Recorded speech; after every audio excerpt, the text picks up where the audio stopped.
그때 천국문을 열고 할아버지 한 분이 들어오시는 겁니다. 그래서 예수님께서 그 할아버지에게 이렇게 물었습니다. 직업이 뭡니까?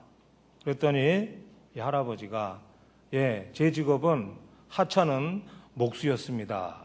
그러는 거예요. 그러니까 예수님께서 목수라는 말에 더 관심을 가지시면서 가까이 다가가서 또 이렇게 묻습니다. 자식은 있습니까? 아들이 있는데요. 손과 발에 못이 박혔습니다. 예수님이 그 말을 듣자 그 눈가에 눈물을 흘리면서 목이 메인 목소리로 그 할아버지를 꽉 껴안으면서 아니 아버님을 여기서 만나다니요. 그러니까 이 할아버지도 목이 메인 목소리로 그렇다면 내가 피노키오냐?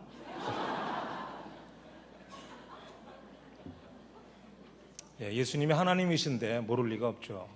오늘 본문과 관계없는 유머였습니다. 사랑하는 여러분, 우리가 이 세상을 살아가노라면 조그마한 것 때문에 괴로움을 당할 때가 종종 있습니다. 분명히 내 인생을 뒤바꾼다거나 그렇다고 해서 죽을 만큼의 괴로움을 주는 것은 아닌데도 마치 만성 소화불량처럼 내 곁에서 떠나지 않고 나를 괴롭히는 것이 있다는 것입니다. 그것은 어떤 일이나 환경으로 나타날 수 있고요. 아니면은 또 사람일 수도 있습니다. 여러분들 가운데 혹시 이런 말을 한 번쯤은 해본 분들이 있을 것입니다.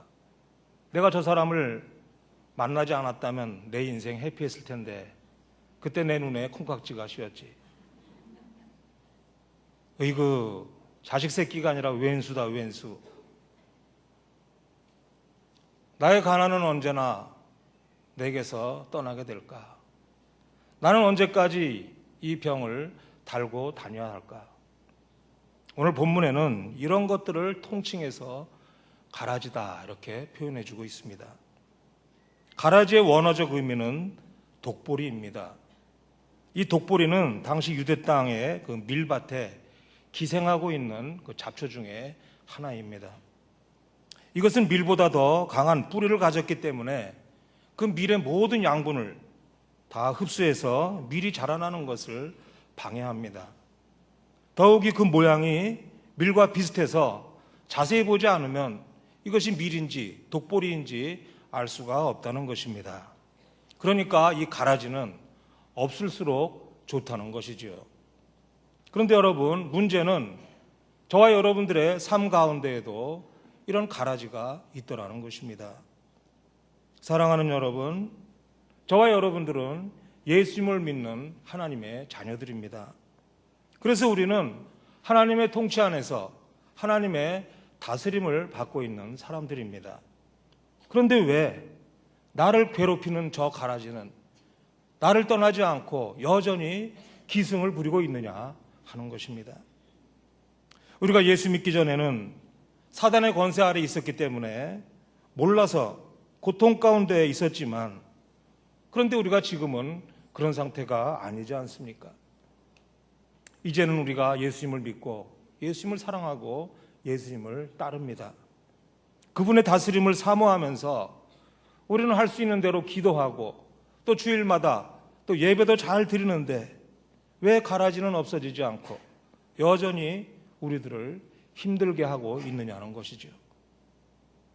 여러분, 이것이 바로 우리의 딜레마요, 또 풀어야 할 숙제인 것입니다. 오늘 말씀을 통해서 저와 여러분들이 이 문제를 꼭 해결받을 수 있기를 축복합니다. 아멘. 우리 다 함께 27절을 읽겠습니다. 시작. 집주인의 종들이 와서 말하되 주여 밭에 좋은 씨를 뿌리지 아니하였나이까? 그런데 가라지가 어디서 생겼나이까? 종들이 주인에게 말합니다.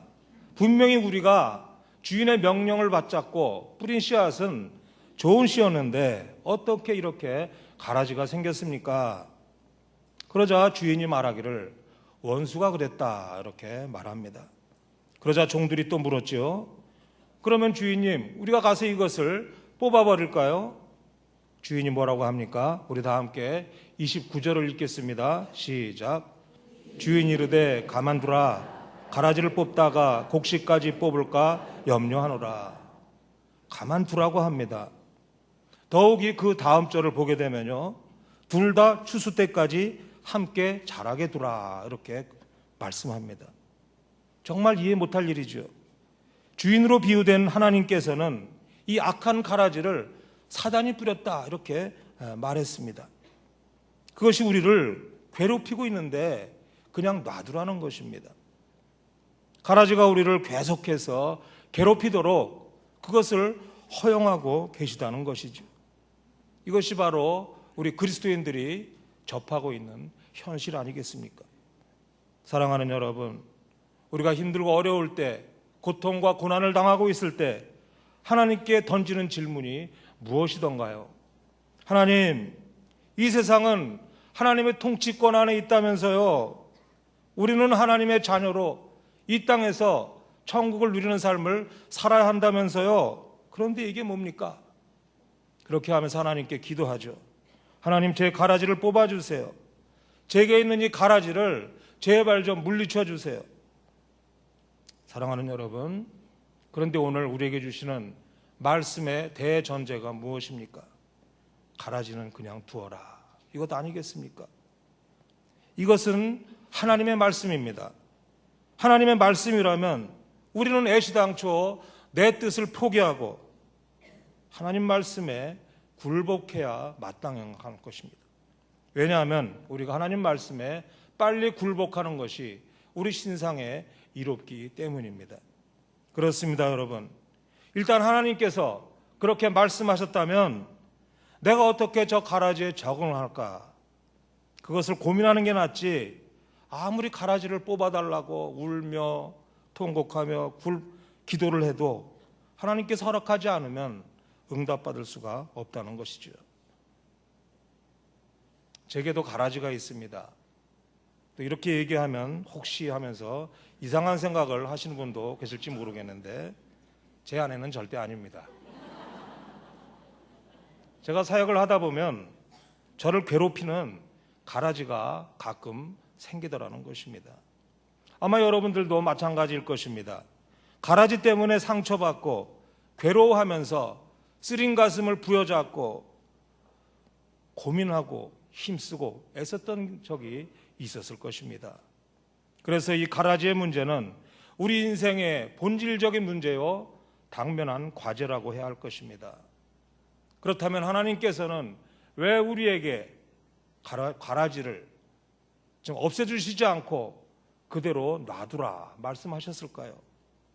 첫 번째는 하나님의 백성들을 위한 하나님의 배려하심입니다. 앞에서 언급한 것처럼 우리는 날마다 현재적인 천국을 이 땅에서 누리며 살아야 하는 사람들입니다. 하나님께서도 우리가 그렇게 살기를 원하고 계시죠. 그런데 그런 우리에게 가라지를 허용하셨다는 것입니다.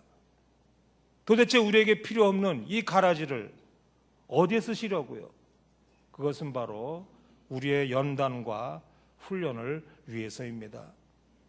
우리의 신앙 성장을 위해서 우리에게 가라지를 허락해 주셨고 또 그것을 놔두라 하셨다는 것입니다.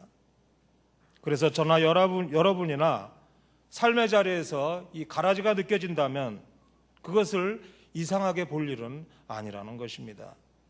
내 안에 뭔가가 나서 깎여져야 될 부분이 있다는 얘기입니다. 못된 성품이나 습관을 고치시려고 가라지를 허용해서 그 가라지가 나를 다루게 하셨다는 것입니다. 그래서 우리는 이 가라지를 하나님이 나를 사랑하시는 배려의 차원으로 볼 수 있어야 한다는 것입니다. 그러므로 우리 믿는 자들에게 주시는 이 가라지는 징계의 도구가 아니라 사랑의 표시라는 것입니다. 역사학자 아놀드 토인비는 이런 말을 했습니다. 역사적인 성공의 절반은 죽을지도 모른다는 위기의식 속에서 비롯되었고 역사 속 실패의 절반은 찬란했던 시절에 대한 향수에서 비롯되었다. 어느 여집사님이 이런 말을 했습니다. 그렇게 속만 썩이는 남편 때문에 제가 더 기도하는 자리에 나가게 됐어요. 당시에는 죽을 것만 같았는데 지내놓고 보니까 그 남편 때문에 자신이 하나님께 가까이 더 나가게 되었다는 것입니다. 가라지 때문에 위기감을 느끼긴 했지만은 그것이 자기를 신앙으로 버티게 해준 원동력이 되었다는 것입니다. 그래서 로마서 8장 28절의 말씀은 언제나 저와 여러분들에게 진리의 말씀입니다. 우리가 알거니와 하나님을 사랑하는 자, 곧 그의 뜻대로 부르심을 입은 자들에게는 모든 것이 합력하여 선을 이루느니라. 사랑하는 여러분, 그렇다면 이제부터 가라지를 대하는 우리의 시선이 달라져야 할 것입니다. 어떻게 달라져야 합니까? 그래, 저건 가라지가 아니야. 저건 하나님이 나를 사랑하신다는 표시야. 하나님의 배려하심이야. 그러자는 겁니다. 그렇다고 해서 오늘 본문 말씀을 듣고 이제는 내게 있는 가라지를 없애달라고 기도할 필요가 없겠네, 이렇게 하며 체념하라는 것이 아닙니다. 우리는 끊임없이 나의 문제를 위해서 하나님께 기도해야 할 것입니다. 그러면 하나님의 때에 하나님의 방법으로 응답해 주실 것입니다. 단지 내게 있는 이 가라지를 새로운 시선으로 바라보고 또 하나님 말씀 가운데 살아보자는 것입니다. 오늘부터 저와 여러분이 이 가라지를 새로운 시선으로 접근할 수 있기를 축복합니다. 아멘. 두 번째로 가라지를 허용하신 이유는 불신자에 대한 하나님의 배려하심입니다. 이것은 또 무슨 의미일까요?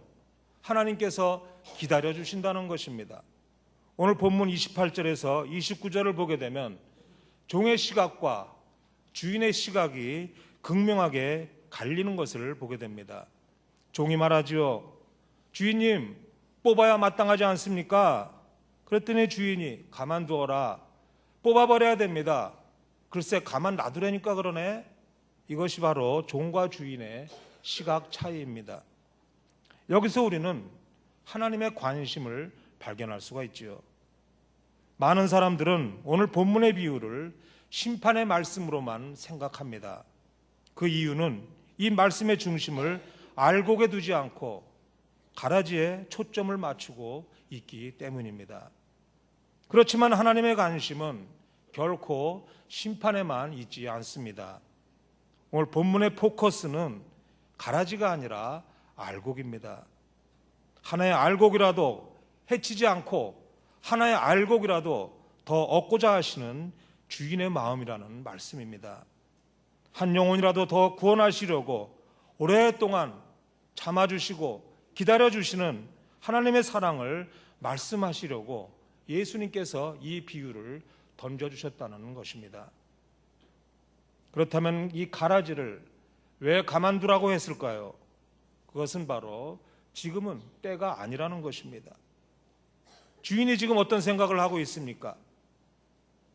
베드로전서 3장 9절을 보면 이렇게 말씀합니다. 오직 주께서는 너희에 대하여 오래 참으사 아무도 멸망하지 아니하고 다 회개하기에 이르기를 원하시느니라. 이것이 바로 영혼을 향한 하나님의 마음입니다. 언젠가는 심판할 거야. 때가 되면 내가 반드시 알곡과 가라지를 구별해낼 거야. 하지만 지금은 때가 아니야. 이렇게 말씀하시는 것입니다. 그렇습니다, 여러분. 지금은 은혜의 때요. 한 영혼이라도 더 구원받아야 할 때인 것입니다. 이것이 바로 하나님의 마음입니다. 그렇다면 우리들 역시 기다려주시는 하나님의 마음으로 우리는 회복되어져야 할 것입니다. 하나님의 마음을 헤아리고 기다려주어야 할 것입니다. 그리고 그런 마음은 교회 공동체 안에까지 이어져야 할 것입니다. 저 사람이 없어야 우리 셀이 부흥할 텐데, 우리 교회가 잘 될 텐데, 이처럼 우리 주변에는 부도덕하고 심술궂고 교활한 사람들이 있어서 저 사람이 없어졌으면 좋겠다 이렇게 생각할 때가 있을 것입니다. 그렇지만 예수님께서는 그 사람을 위해서도 십자가 위에서 피를 흘려 죽으셨다는 사실을 우리가 알 수 있어야 하는 것입니다. 우리는 타인의 잘못을 볼 때에 판단하지 말고 그를 향해서 손을 내밀어야 하는 것입니다. 저와 여러분이 기다려주시는 이 하나님의 마음으로 회복될 수 있기를 축복합니다. 아멘. 사랑하는 여러분, 가라지를 가만두라고 하신 이유가 또 한 가지가 있는데요. 그것은 바로 저와 여러분들에게는 이 가라지와 알곡을 구별할 수 있는 능력이 없기 때문입니다. 우리에게 그런 경우가 얼마나 많이 있습니까? 겉모습만 가지고 판단하는 우를 범할 때가 있습니다. 알곡인데 저 사람 가라지야 이렇게 말하기도 하고요. 분명히 가라지가 분명한데 저건 알곡이야 이렇게 말할 수가 있다는 것입니다. 그러니 그런 우리들에게 가라지를 뽑아내는 권한을 부여해 준다면 얼마나 많은 알곡이 뽑혀지고 다치겠습니까? 우리가 인정해야 할 것은 우리는 늘 자기중심적이라는 것입니다. 아무리 생각을 깊이 하고 더 깊이 한다고 해도 우리는 자기 생각의 범주를 넘지 못합니다. 그러니 그런 우리에게 어떤 정의롭지 못하고 부도덕한 심판의 기준이 없다고 장담할 수가 없는 것입니다. 그렇습니다, 여러분. 우리들에게는 자신만의 잣대가 있습니다. 내 생각이라는 것이 자기 한계를 벗어나지 못하기 때문에 믿을 게 없고 우리는 더더욱 조심해야 하는 것입니다. 그러므로 우리가 알곡이다, 가라지다 판단해서는 안 되는 것이며 하나님께서 우리에게 그런 권한을 주시지 않았습니다. 전날에 사도 바울이 예수님을 만나기 전까지는 교회의 큰 대적자였습니다. 세상에서 뽑아버려야 할 독보리 가라지 제1호였던 것입니다. 그러나 그가 예수님을 만난 후에는 기독교 역사상 가장 위대한 사도로 바뀌었습니다. 또 한국의 지성이라고 불리우는 이어령 박사님, 그가 예수님을 만나기 전에는 기독교인들을 향해서 참으로 어리석은 자들이다 이렇게 얘기하고 다녔습니다. 그 역시 복음 전파의 방해꾼 가라지였습니다. 그럼 그가 지금은 세례를 받고 하나님의 자녀가 되어 있습니다. 그렇습니다, 여러분. 섣불리 판단하거나 정죄해서는 안 될 것입니다. 때때로 우리가 우리의 배우자를 또는 자녀를 또는 셀 가족들을 정죄하며 재판관 노릇할 때가 얼마나 많이 있습니까? 그러나 여러분, 지금은 그들이 시원찮게 보일지라도 하나님께서 그들을 만져주시면 그들은 하나님의 사람으로 세워지고 귀하게 쓰임받게 될 것입니다.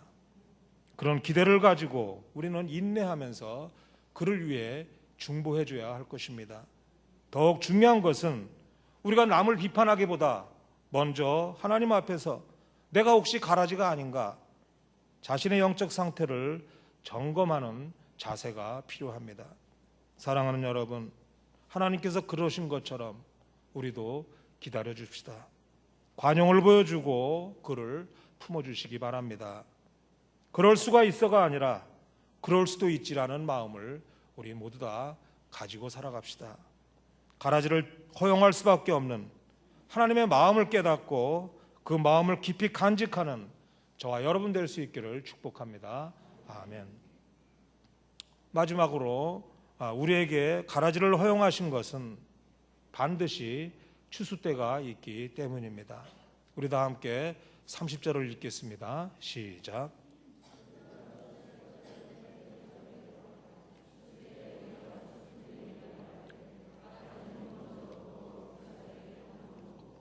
곡식은 모아 내 곡간에 넣으라 하리라. 아멘.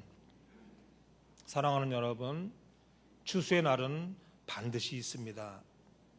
그동안 알곡과 가라지가 함께 섞여서 살아왔기 때문에 알곡은 자기의 양분을 빼앗기며 고통과 고난의 날들을 지내왔을 것입니다. 반면에 이 가라지들은 마치 자기들이 최후의 승자나 된 것처럼 알곡보다 목 하나는 더 높이 뻗어져 나와 있습니다. 그때에 심판주 되시는 예수 그리스도께서 전문 추수꾼을 보내주실 것입니다. 예수님께서는 마지막 날에 되어질 일들을 이렇게 증거하셨습니다. 오늘 본문 뒤에 나오는 41절에서 43절까지 우리 스크린을 보면서 다 함께 읽겠습니다. 시작. 인자가 그 천사들을 보내리니 그들이 그 나라에서 모든 넘어지게 하는 것과 또 불법을 행하는 자들을 거두어내어 풀무불에 던져 넣으리니 거기서 울며 이를 갈게 되리라. 그때의 의인들은 자기 아버지 나라에서 해와 같이 빛나리라. 귀 있는 자는 들으라. 아멘. 사랑하는 여러분, 우리는 여기서 가라지가 당하게 될 최후의 비극적인 모습을 보게 됩니다. 우리가 악인들의 번영을, 악인들이 잘 사는 것을 부러워하지 말아야 될 이유가 여기에 있는 것입니다. 그러나 저와 여러분들은 모두가 다 아버지 나라에서 해와 같이 빛나게 될 존재들입니다. 그렇습니다, 여러분. 이 세상은 영원하지 못합니다. 하나님께서 정하신 날, 하나님의 심판의 때에 알곡과 가라지가 분명하게 갈릴 것입니다.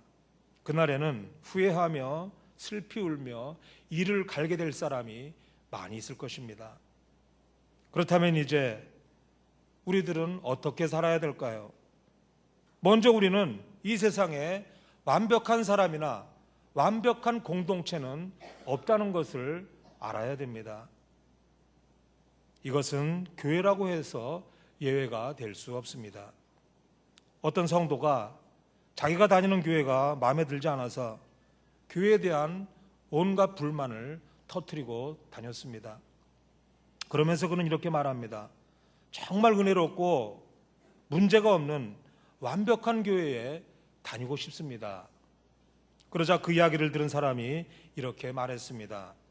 당신이 아무리 찾아다녀봐도 완전한 교회는 찾지 못할 것입니다. 그런데 혹시 그런 교회를 찾으신다면 당신은 절대 그 교회에 나가지 마십시오. 당신이 그 교회에 나가는 순간부터 그 교회는 더 이상 완전한 교회가 되지 않기 때문입니다.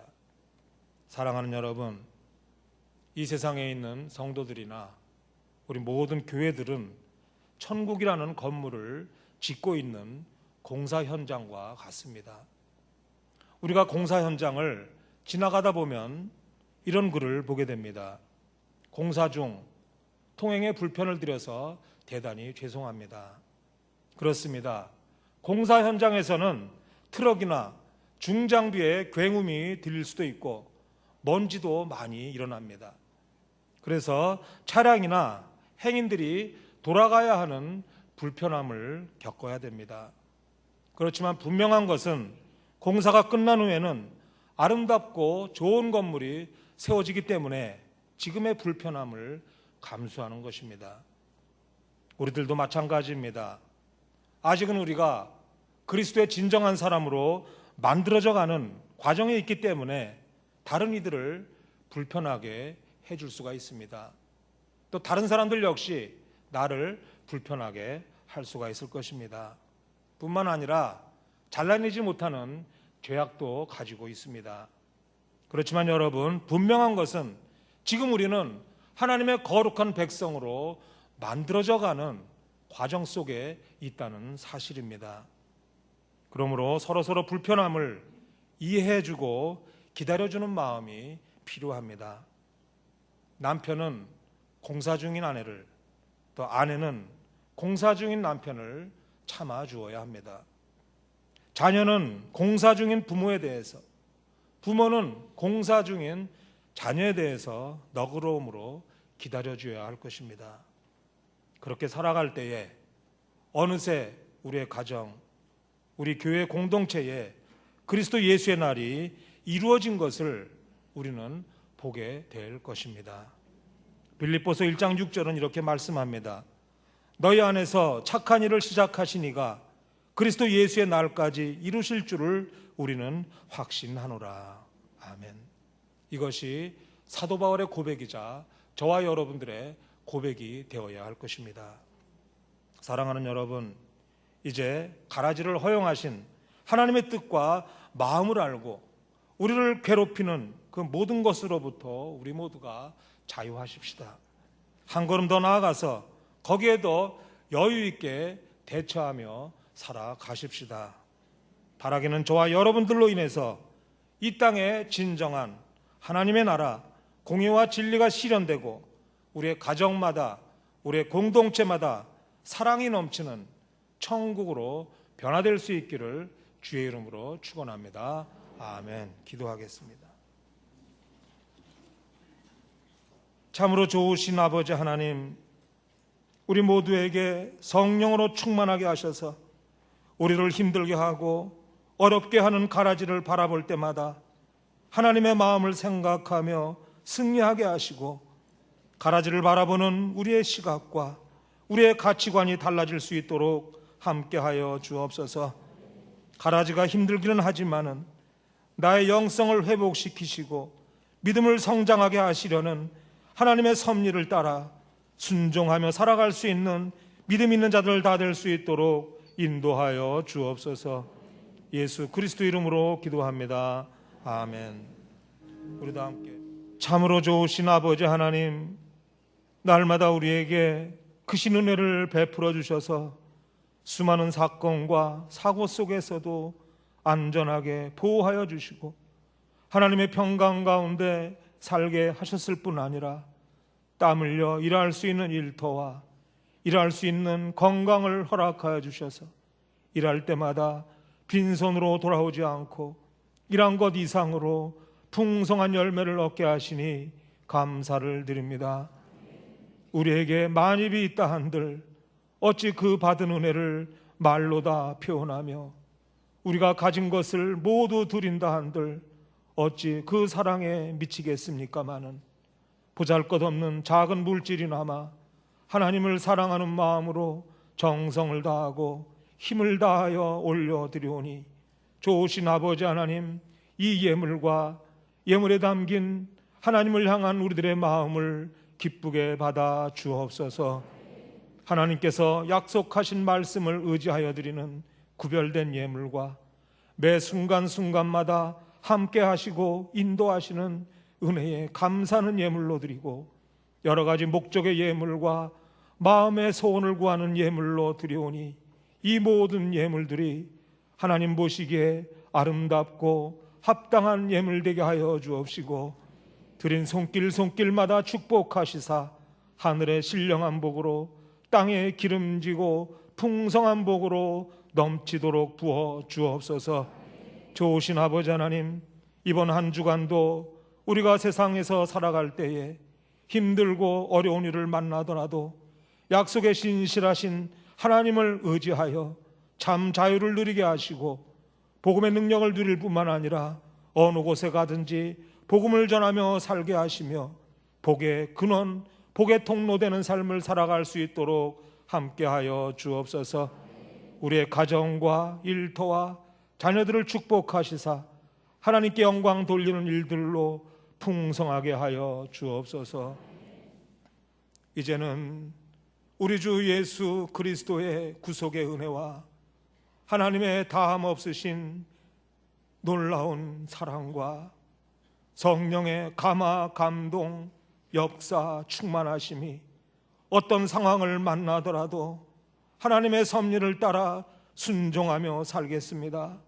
진실하신 하나님만 의지하며 살겠습니다. 고백하고 결단하며 나가는 사랑하는 모든 성도들과 가정과 일터와 자녀들 위해 이제로부터 영원토록 함께 하시기를 간절히 축원하옵나이다. 아멘.